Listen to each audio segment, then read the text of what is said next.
Drop it. TBS FM. 현재 상황 문제 파악 맥락에 집중 묵직한 질문 흔들리지 않는 중심의 축제 일구 몸쪽 꽉 찬 돌 짚고 쇼미더 뉴스 세상을 바라봐 어제의 뉴스가 오늘의 변화 쇼미더 뉴스 진실을 찾아봐 오늘의 뉴스가 내일의 역사 쇼미더 뉴스 꼭 알아야 하는 뉴스만 골라서 전해드리겠습니다. 쇼미더 뉴스 전해줄 분들입니다. 뜬커벨 인사이트K 배종찬 소장입니다. 힘내십시오. 뚱블리 정상근 시사 전문기자입니다. 네, 안녕하십니까. 어서 오세요. 자, 오늘은 이런 문자 청취자분께 받아보겠습니다. 윤 대통령이 전용기에서 특정 언론 매체 기자들을 따로 불러서 면담한 것을 놓고 논란이 일고 있는데요. 여기에 대한 여러분들 생각은 어떠십니까? 네 글자로 보내주시기 바랍니다. 걸쳐수가 너무 작은 거 아닐까요? 여보세요. 자제하겠습니다. 네. 자, 첫 번째 정상근 기자 쇼미더뉴스 뭐죠? 네, 기로에선 한국 외교입니다. 자, 오늘 윤석열 대통령하고 시진핑 중국 주석이 정상회담 우리 시간 6시에 한다고요? 네, 맞습니다. 오늘 저녁 6시에 한다라고 이 대통령실에서 발표를 했는데요. 지난 5월 취임한 윤석열 대통령이 시진핑 주석과 만나는 건 이번이 처음인데 당선인 시절이던 지난 3월 시진핑 주석과 25분간 전화 통화를 한 바 있습니다. 이 한중 정상회담 자체도 이 코로나19 이전인 2019년 12월 이 베이징에서 이 문재인 대통령이 이 시진핑 주석을 만난 이후 3년 만에 있는 일입니다. 네. 워낙 오늘 오전까지만 해도 불투명하다 그랬었는데 네네. 점심 때쯤 돼가지고 속보가 들어와서 6시에 이제 하기로 결정이 난 것 같습니다. 자, 배 소장님, 양국 현안들이 한중 간에 상당히 많은데 예. 어떤 이야기들이 오갈까요? 굵직하게 한번 살펴볼까요? 네, 결국은 안보와 경제일 겁니다. 북한과 관련해서 지금 7차 핵실험을 사실상 북한이 예고하고 있는 상황에서 중국을 레버리지로 해서 북한의 핵 확장 이 부분을 어떻게 억제할 수 있을까? 이 부분이 상당히 밀도 있게 논의될 가능성이 높은데 문제는 지금 한미일 정상이 지금 관계가 강조되고 있는 상황이라서 중국은 오히려 북한 그리고 러시아 쪽으로 더 기울어질 가능성이 높거든요. 이 부분에 대한 시진핑 주석의 생각이 어떤지를 좀 들어볼 수 있는 상황일 것 같고요. 그리고 최근에 또 이 사드 배치와 관련해서도 이 성주에 있는 기지가 상당히 좀 활성화되고 있는 상황입니다. 그렇죠. 물자들이 계속 들어가고 있잖아요. 그렇습니다. 바로 이런 부분에 대해서 중국 측에 중국의 외교를 사실상 이제 총괄하는 사람은 왕이 전 외교 현재는 더 높아졌죠. 그래서 사실상 외교관계 전반을 관장하는 이 왕위의 경우에는 이 사드 배치에 대해서 상당히 이 거부감이 큰 상태입니다. 이 부분에 대한 의견이 언제 어떻게 전달될지. 네. 그다음에 이제 경제입니다. 경제가 더 중요할 수도 있는데 지금 중국 시안도 그렇고 중국 항저우인가요? 우리의 그 반도체 생산 시설이 상당히 들어가 있는데 이른바 칩포에 참여하면서 중국과는 거리두기가 되는 거 아닌가. 이 부분에 대해서 시진핑 주석이 얼마나 균형감 있게 한국과 미국의 이 경제 안보 연대 관계에 상응하는 정도의 중국과의 관계 개선이 가능할지 여부 이 부분이 오늘 오후 6시 네. 이 한중 정상회담에 달려 있을 것입니다. 안보와 경제가 네. 주요 대화의 축을 이룰 것이다. 정상 기자, 네. 한미일 삼각 공조는 이번에 이제 더 강해졌지만 조금 전에 배 소장도 얘기했습니다만 중국과 러시아와의 관계에 대한 우려도 좀 많이 나오고 있어요. 이러다 보니까. 네, 한미일 이 프놈펜 선언을 첫 부분부터 봐도 이 중국을 견제하는 것이다라는 얘기가 나올 수밖에 없는데요.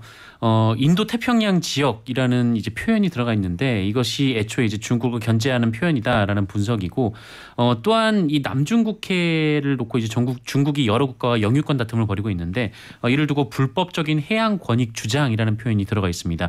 이것도 중국이 매우 좀 민감하게 받아들일 수 있는 대목이다. 뭐 이런 지적이 나오고 있는데요. 김준영 전 국립외교원장의 경우 이 미중 패권 전쟁 속에서 대한민국이 미국 편임을 공식 선언했고 중국과 러시아를 배제하는 미국의 전략에 대한민국이 선봉에 섰다 이렇게 지적하게 됐습니다. 그러니까 캄보디아 그 프놈펜 선언에서 이 중국과 척지는 그런 걸 했다 이런 얘기 아니겠어요? 발언을 했죠. 네, 중국이 민감하게 반응할 수 있을 만한 뭐 그런 내용이 있었습니다. 그러니까 이따 6시에 시진핑 주석이 어떻게 나오는지 이제 두고 봐야 될 것 같고요. 자, 이번 순방 과정에서 언론 대응 두고 이제 논란이 많이 일고 있습니다. 출발할 때부터 뭐 MBC 기자 탑승 배제시키고 근데 또 이번에는 그 대통령이 프놈펜에서 이제 발리로 가는 비행기 안에서 이런 일이 벌어졌다는 거예요. 대통령하고 친한 기자 2명만 살짝 불러갖고 네네.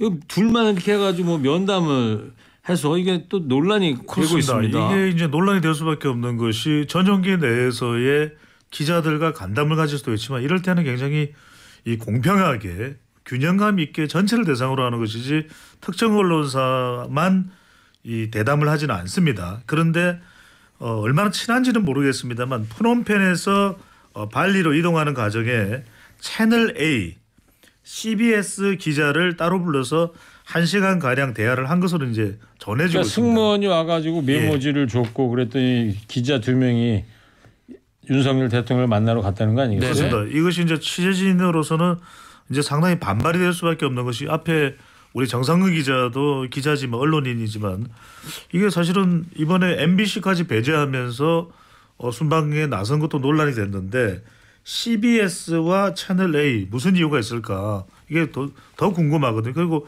또 이 기자와의 관계일까 아니면 지금 나오는 보도 관련된 내용에 따르면은 기자의 가족이 이 법조인이다. 그래서 윤석열 대통령이 따로 부른 것 아니냐. 이런 검사라는 거 아니에요? 예, 이런 이야기가 나오면서 상당히 남편이 검사인 그렇습니다. 기자도 있고 형평성 논란이 더 불거지고 있습니다. 그러니까요.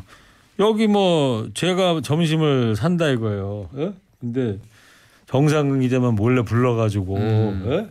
스튜디오 밖을 데리고 나가면 그럼 끝이죠. 배종찬 소장 기분이 어떻겠어요? 기분은 저는 이제 더 이상 최일구 기자와는 이제 철천지 원수가 되는 거죠.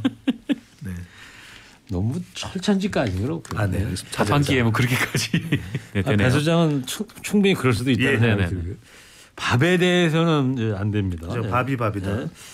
자, 언론과 야권에서는 보도 통제다 이렇게 비판을 하고 있습니다. 네, 오영환 민주당 원내대변인이 이 내 편이 아닌 언론은 철저히 배제하고 공격하면서 내 편을 들어줄 것 같은 특정 언론 기자만을 불러서 따로 이야기하는 것은 이 대통령의 편협한 언론관이 그대로 드러난 사건이다라고 비판했고요. 민주당 안호영 수석대변인도 유신 시대 관제 보도를 바라고 있는 거냐 이렇게 비판하기도 했습니다. 네. 자, 그리고 이번 이 나가면서 김건희 여사는 예. 캄보디아에서도 그렇지만 그렇습니다. 발리에 네. 도착해서도 비공개 행보를 이어가고 있습니다. 캄보디아 프놈펜에 가서는 이 정상들, 이 지도자들의 배우자의 공식 일정이 있음에도 불구하고 김건희 여사가 선천성 심장 질환을 앓고 있고 또 치료하고 있는 그 병원을 방문을 했거든요. 네. 그리고 그 다음 날 12일은 실제 그 선천성 심장 질환으로 인해서 이 병원에 김건희 여사가 방문했을 때 자리하지 않았던 또 이 환자 아이를 말합니다. 예. 환자의 집으로 또 직접 방문하는 등 그러면서 이 취재 자체는 공개 취재는 거부를 한 상태고 그리고 아이를 안고 있는 모습이 마치 오드리 헵번을 코스프레한 것 같다. 네. 이 논란도 있었고 또 캄보디아 프놈펜에서 한미일 정상회담과 한미 정상회담차 참석을 한 이 바이든 대통령의 팔짱을 끼고 있는 모습이 또 상당히 논란이 됐거든요. 예. 그런데 이 발리에서도 비공개 행보를 하면서 이 행보에 대한 내용 자체는 지금 말씀드린 대로 공개하지 않는 상황을 이어가고 있습니다. 공개를 하지 않는 게 아니라 사진을 다 찍어가지고 공개를 하잖아요, 그죠? 사진만 공개를 하는 거죠. 대통령실에서 네. 사진을 촬영했다는 거 아니겠어요? 사진만 공개를 하는 네. 겁니다. 네. 비공개 행보라고는 하지만 하여튼 다 공개가 되고 있다는 네. 점. 그러다 보니까 공개하고 싶은 것만 공개한다는 비판이 나오고 있지 않습니까? 네, 말씀하신 대로 이제 비공개 행보라고 했는데 사진만 이렇게 뿌리게 되면은 결국 내가 이제 주는 것만 보도를 해라 이런 얘기가 되어버려서요. 이게 지금 굉장히 큰 논란이 되고 있습니다. 아까도 좀 말씀드렸지만 이 정상회담 당시에도 기자들이 모두 발언을 취재하지 못했거든요. 근데 반면에 그 일본의 이 기시다 총리는 그 정상회담이 끝나고 기자들 앞에서 브리핑과 질의응답을 했고 또 백악관 같은 경우에도 이제 전용기를 타고 이동하면서 기자들 앞에서 공식 브리핑을 했었습니다. 네. 근데 우리나라는 이런 게 없었거든요. 그리고 이제 2명의 기자들만 따로 불러서 얘기를 하고 또 이제 정상회담은 취재하지 못하게 하고 또 그때 이제 전용 사진사가 찍은 좀 그런 영상만 그것도 편집해서 제공을 했기 때문에 결국은 그 보고 싶은 것만 보라, 이게 주는 것만 보도하라, 좀 이런 얘기가 아니냐, 좀 이런 비판이 나오고 있습니다. 지금 대통령 전용기 함께 동승하고 다니는 MBC 한겨레 경향신문 빼고요. 네. 그 기자들 아마 모르긴 몰라도 속이 부글부글 끓고 있을 것 같아요. 네? 그렇죠. 그 알려진 바에 따르면 아니 이러려면은 수백만 원씩 돈을 내고 그 대통령 전용기를 그렇죠. 왜 네. 동승 취재를 공짜가 했겠냐고. 아니죠. 예.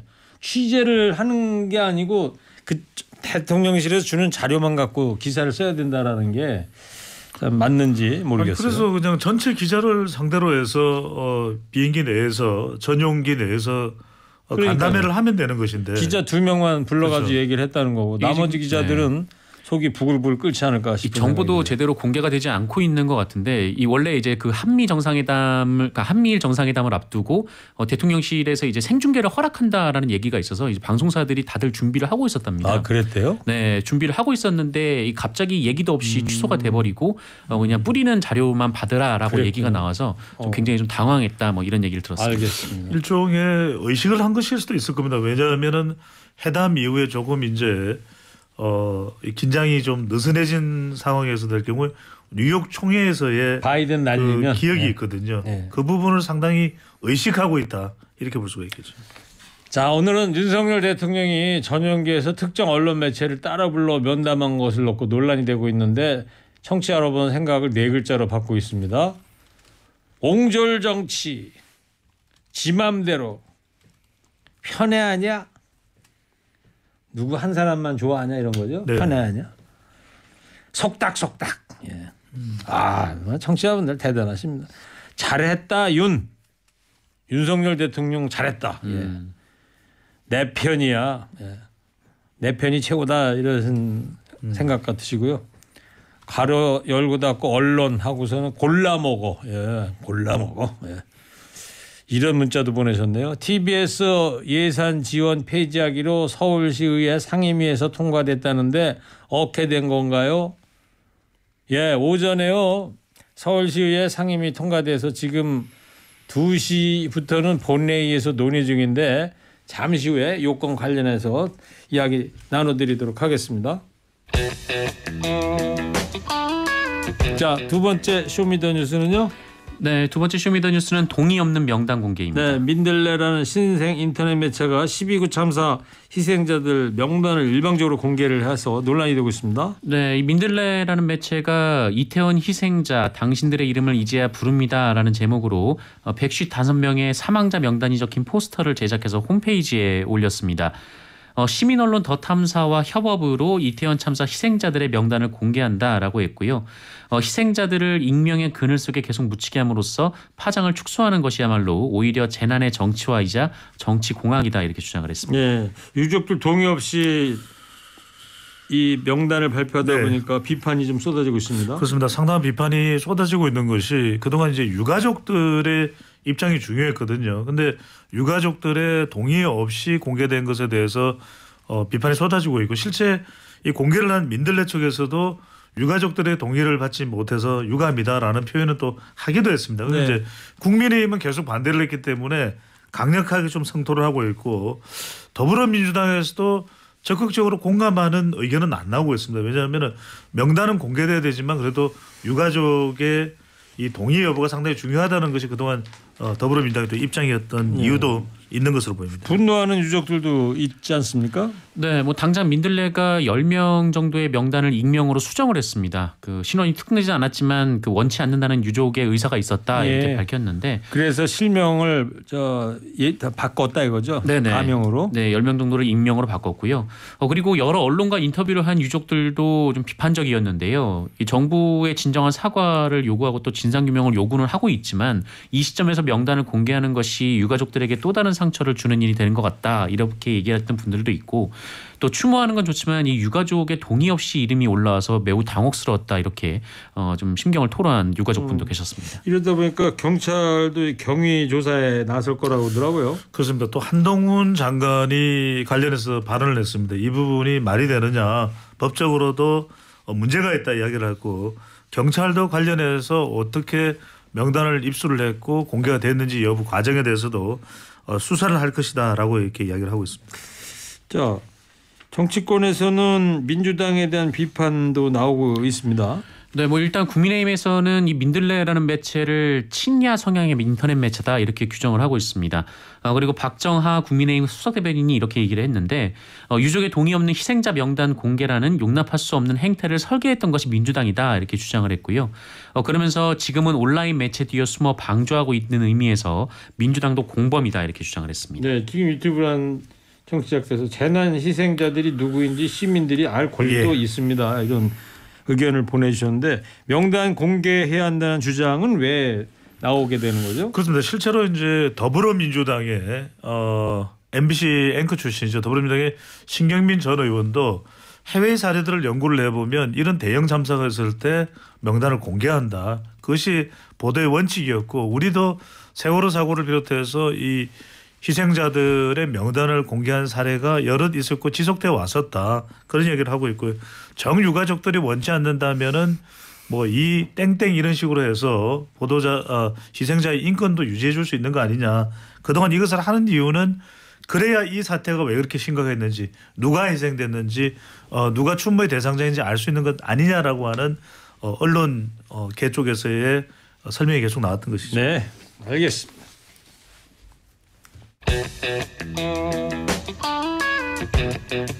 자, 세 번째 쇼미더뉴스는요. 네, TBS 예산 끊어버린 시의회입니다. 예, 오늘 오전에 시의회가 TBS에 대한 서울시 예산 지원을 중지하는 조례를 상임위에 통과를 됐고 이제 곧 본회의에 상정이 돼서 통과시킨다면서요? 네, 뭐 2시에 본회의가 열린다라고 했으니까 아마 진행 중일 거고요. 지금 본회의에 상정이 돼서 통과가 됐는지는 알려지진 않고 있습니다. 어쨌든 오늘 오전에 이 상임위원회는 통과를 한 그런 상태이고요. 네. 이 서울시의회가 이 100여 명 정도 되는데 그 국민의힘 의원들이 76명이나 되기 때문에 이 의원들이 공동 전원 발의를 했습니다. 그래서 본회의 통과가 유력한 상황이고요. 민주당 의원들은 전부 퇴장했다면서요? 네, 상임위에서는 네, 모두가 퇴장을 했습니다. 어쨌든 이 조례안이 원래는 원안에서는 이제 시행일이 내년 7월 1일이었는데 1년 유예 기간을 두기로 하면서 수정안에는 2024년 1월 1일부터로 변경이 된 그런 상황입니다. 6개월 더 연기가 된 거다 이런 얘기예요. 네, 그죠? 네. 예. 지금 오늘 시의회 본회의에 지금 네 번째 안건으로 지금 상정이 돼 있어가지고요. 예, 아직 순서가 안 된 것 같습니다. 네 번째 안건으로 이제 상정이 되면 토론이 있을 거라고 합니다. 자, 배 수장님, 내년 예산도 삭제할 거라고 엄포를 놓고 있습니다. 그렇습니다. 내년 예산도 실제 지원을 대폭 축소할 가능성이 상당히 높은 상황이고요. 지금 가장 위협적인 것은 방금 전에 이제 정상훈 기자가 설명한 내용입니다. 오늘 이제 이 본회의가 통과될 가능성이 상당히 높습니다. 왜냐하면 수적으로 국민의힘이 압도적이고요. 특히 이제 상임위에서 통과될 때도 문화관광위가 위원 9명 중 6명이 국민의힘입니다. 네. 3명이 민주당이었고요. 그러다 보니까 지금 500억 원 정도의 예산 중에서 70% 이상을 서울시 출연금에 의존하기 때문에 사실상 방송국의 운영이 힘들어질 수밖에 없을 것이다 라는 지금 예고가 나오고 있는 상황임에도 불구하고 내년 예산도 삭제할 것이다 네. 라고 엄포를 놓고 있습니다. 알겠습니다. 저나 배종찬 소장이나 정상근 기자나 전부 TBS 직원은 아니잖아요. 네네. 네. 프리랜서들로 여기 TBS 스튜디오에 앉아서 방송 프로그램을 진행하고 있는데 예. 밖에 있는 엔지니어리든가 PD들이라든가 네네.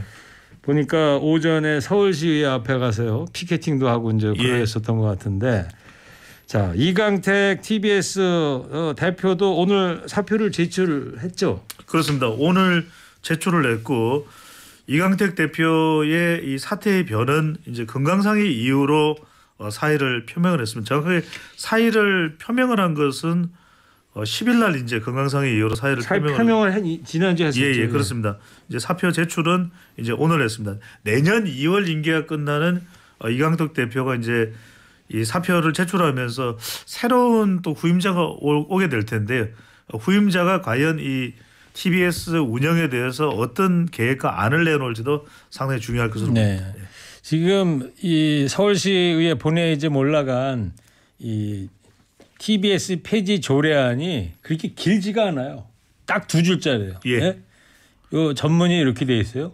서울시 미디어재단 TBS 설립 및 운영에 관한 조례는 이를 폐지한다. 부칙 제1조 이 조례는 2024년 1월 1일부터 시행한다. 요거에 다예요. 예. 이 2줄에 조금 전에 말씀드렸던 PD, 아나운서, 경영팀, TBS 전 직원들 생계가 지금 달려 있고요. 예. 저희야 뭐 프리랜서라 직원은 아닙니다만. 예. 지금 김현우 안타깝습니다. PD의 얼굴도 상당히 네. 침통한 표정인데요. 네. 자, 근데 그렇게 시급한 문제도 아닌데 서울시의회는 왜 이런 결정을 내리고 있습니까?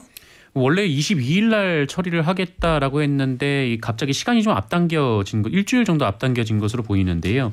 이 국민의힘은 이 해당 조례가 TBS의 독립 경영의 길을 걷게 하기 위함이다 이렇게 주장을 하고 있습니다만 이 TBS는 상업 광고를 받을 수가 없거든요. 그래서 좀 그런 특성상 이 사실상 TBS의 생존권을 좀 이렇게 위협하는 행위 아니냐 좀 이런 비판이 좀 나오고 있습니다. 네. 자, 재정 여건 악화에도 불구하고 그럼에도 불구하고 TBS의 청취율은 올 석 달에 한 번씩 하는데 올해 이제 네. 마지막 그 청취율 조사했는데 지난 3번째 조사 때보다도 청취율이 더 올라갔어요. 그렇습니다. 김어준의 뉴스공장은 20분기째 청취율 1위. 역대 라디오 청취율 조사 역사상 과연 20분기째 청취율 1위 프로그램이 있었는지는 모르겠습니다. 기록을 세우고 있는데. 20분기라는 게 그러니까 20번째. 그렇죠. 청취율 조사 20번째 했는데 네. 계속 1등했다. 예. 네, 청취자분들 다 이해를 하셨죠. 그런가요? 그래서 이제 이 TBS의 경우에는 저는 이 현상을 저 역시 이제 데이터를 또 이제 여론조사 기관에서 이 라디오 청취율을 조사하고 있기 때문에 청취자들의 저는 이 결집이다. 여러 가지 위기 상황이 직면되어 있는 TBS 특히 이제 김호준의 뉴스공장 아침입니다. 저녁에는 신장식의 신장개혁 등의 청취자들이 더 결집된 결과로 해석이 됩니다. 네. 자, TBS 청취자 여러분들한테 정말 감사의 말씀 다시 한번 전해드리고요. 자, 허리케인 라디오도 청취율 올랐다는 점은 생략을 했는데 뭐 이유가 있어요. 네, 그럼 너무 당연하기 때문에 정상근과 배종찬이 또 알겠습니다. 출연하지 않습니까? 제가 많이 말씀드려서 다 알고 계실 거예요. 예. 자, 오늘 두 분도 저희가 이제 주중에는 이제 30위권에 40위권에서 30위권으로 올라왔고 예. 주말에는 자그마치 전체 6위라는 점. 야. 자, 두 분도 한 줄 평 해주기 바랍니다. 윤석열 대통령이 전용기에서 특정 언론 매체 기자들을 따로 불러 면담한 것을 놓고서 논란이 일고 있는데 두 분도 4글자로 한번 얘기를 해보기 바랍니다. 예. 먼저 뜬커발부터 해주세요. 3, 2, 1. 전용기자. 이건 너무한 거 아니냐고. 너무 성인 것 같다 정말. 좋은데요? 좋아요? 아니 이건 좀 좋은데요? 아주 많은 내용을 함축하고 있는 겁니다. 전용기자. 이어서 정상근 기자 해주세요. 3, 2, 1. 듣기만 해. 아이고 무서워라. 별로 무섭지 않은데. 자, 쇼미더뉴스 지금까지 배종찬 소장 정상근 기자였습니다. 두 분 고맙습니다. 쇼미더 뉴스.